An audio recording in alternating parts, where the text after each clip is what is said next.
Hai guys, Assalamualaikum. Welcome back to my channel. Yes, mesti korang rasa pelik sebab kalau korang tengok dekat thumbnail aku buat konten pasal kisah seram. Tapi sekarang ni tengah terang benderang ya. Sebab aku dah nak waktu-waktu malam aku buat konten sebab basically aku penat. Bukan sebab aku takut ya, aku penat. Ya, aku penat. So hari ni aku nak cerita korang pasal 9 tempat seram yang berhantu di Malaysia. Dan tanda pertama ni aku rasa korang memang dah tahu dah. So tanpa membuang masa dan tanpa basa-basi, jom kita start. Okay guys, so 9 tempat berhantu di Malaysia ni aku akan ceritakan kepada korang satu persatu dan secara terperinci lah ya, tanpa ada uh, kesat-kesat pula. Orang kata tanpa ada tapisan maklumat, tanpa juga, tanpa ada orang kata macam maklumat yang tersembunyi lah. So kita start dengan tempat yang ke-9, which is the Gunung Ledang Johor. Kenapa aku cakap Gunung Ledang Johor? Sebab kalau kita baca dekat sini adalah Gunung Ledang ni dia terkenal dengan kisah puteri Gunung Ledang yang tinggal di puncak gunung tersebut. So puteri ini merupakan seorang wanita yang sangat-sangat cantik dan bijaksana lah. So selain itu Sultan Melaka, Sultan Mahmud Shah ingin memperisterikan dia dan mengutuskan utusan untuk melamar. So kiranya kedua-dua sultan ni suka sangat dengan puteri Gunung Ledang dan memang nak melamar dia sendirilah kan. Tapi puteri tu dia letak pula 7 syarat. So syarat pertama adalah dia nak semangkuk anak raja sehelai kain sutera. Kalau korang tak tahu yang tu, so kalau korang tak faham, si puteri dia nak titisan air warna merah. Macam tu lah cerita dia. Bukan air merah ya, titisan air warna merah. Macam tu lah kan. Sehelai kain sutera yang tidak tercemar dan jambatan emas yang menghubungkan gunung dengan istana Melaka. Sehingga kini Gunung Ledang tersebut tetap menjadi tempat yang dipenuhi dengan kisah-kisah mistik. Still ada lah. Sebab puteri tu tak silap aku, dia still hidup tak silap aku. Kalau salah korang betulkan lah ya. So di tempat yang kedua adalah Villa Nabila, juga terletak di di negeri Johor Bahru. Negeri Johor dan berada di Bandaraya Johor Bahru. So Villa Nabila ni dia macam rumah agam lama yang telah lama ditinggalkan lah. So antara lokasi popular juga di Malaysia dan merupakan salah satu konsep kalau korang tengok tajuk dia sendiri, Villa Nabila telah diadaptasikan menjadi sebuah filem. So dia ada beberapa versi tau kisah-kisah yang terdapat dekat Villa Nabila ni. So kisah yang pertama adalah seorang Nabila ni merupakan anak gadis lah. So anak gadis si Nabila ni telah oleh ahli keluarganya sendiri disebabkan harta je guys. Disebabkan harta, si Nabila ni kena oleh ahli keluarga dia sendiri, ataupun boleh dikatakan orang gaji dia sendiri yang dia sendiri. So ada juga kisah yang viral dekat Malaysia tahun 2013 bahawa terdapat beberapa orang remaja hilang dan telah masuk news. Dia hilang sebab dia buat eksplorasi dekat rumah Villa Nabila guys. Tapi korang faham lah, kalau kasih lokasi macam ni memang sangat-sangat seram. Dan kalau boleh korang kena elakkan kisah-kisah dan kisah-kisah seram macam ni lah. Lokasi-lokasi seram lah. So di tempat yang ketujuh terletaknya adalah Lebuh Raya Karak dekat Pahang, Selangor. So Lebuh Raya ni korang faham sendiri lah kisah-kisah dia. Aku tak nak kisahkan secara terperinci. So macam biasalah kisah-kisah dia macam orang bawa Volkswagen sendiri kan. Maksudnya kalau waktu malam tu kita nampak Volkswagen kita nak potong pun dia nak potong tu balik, dia potong balik, macam tu. So aku rasa kisah-kisah dekat sini kita tak perlu nak ceritakan balik lah. Cuma apa yang aku jumpa dekat sini, beberapa kisah-kisah tragis kemalangan sering berlaku di Lebuh Raya Karak, terutama sekali waktu malam. Macam aku cakap tadi, diorang nampak Volkswagen, lepas tu dia nak potong Volkswagen tu potong balik.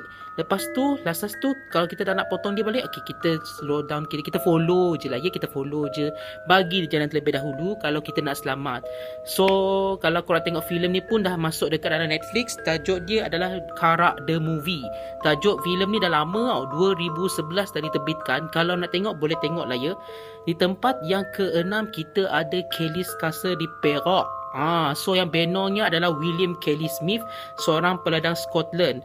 So dia dah meninggal lah secara mengejut di Portugal. Dan projek di istana tu kalau korang tengok sebenarnya dah tak terbengkalai dan tak ada tingkap-tingkap. Sebenarnya kalau istana ada tingkap-tingkap, kita ada tingkap-tingkap.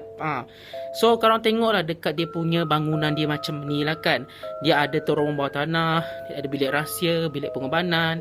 So kalau kita cerita pasal kisah seram ni pula, terdapat seorang pengunjung nampak lelaki yang berpakaian kolonial mendengar suara langkah-langkah kaki, maksudnya orang jalan kaki dekat sekitar tu. Dan terdapat salah satu peranti elektronik kita akan mengalami gangguan lah, macam tiba-tiba tak ada signal lah apalah kan. So kalau kita nak ceritakan sini balik, roh orang yang bina di situ pun sering mengganggu bangunan-bangunan yang ada dekat situ lah. So boleh dikatakan roh dia tak tenang dan menghantui istana dekat Kelly's Castle tu, roh William tu sendirilah. Tempat kelima, kita ada rumah banglo Jalan Turi dekat Bangsa. So yang ni aku tak tahu macam mana, kita baca sama-sama lah ya. So di tahun 1992, dua kanak-kanak which is seorang anak kepada seorang warga negara Amerika telah dibunuh dengan kejam oleh seorang pengawal keselamatan di rumah mereka di Jalan Turi. Tragedi itu mengejutkan seluruh negara. Selepas kejadian tersebut, rumah tersebut dibiarkan kosong selama bertahun-tahun.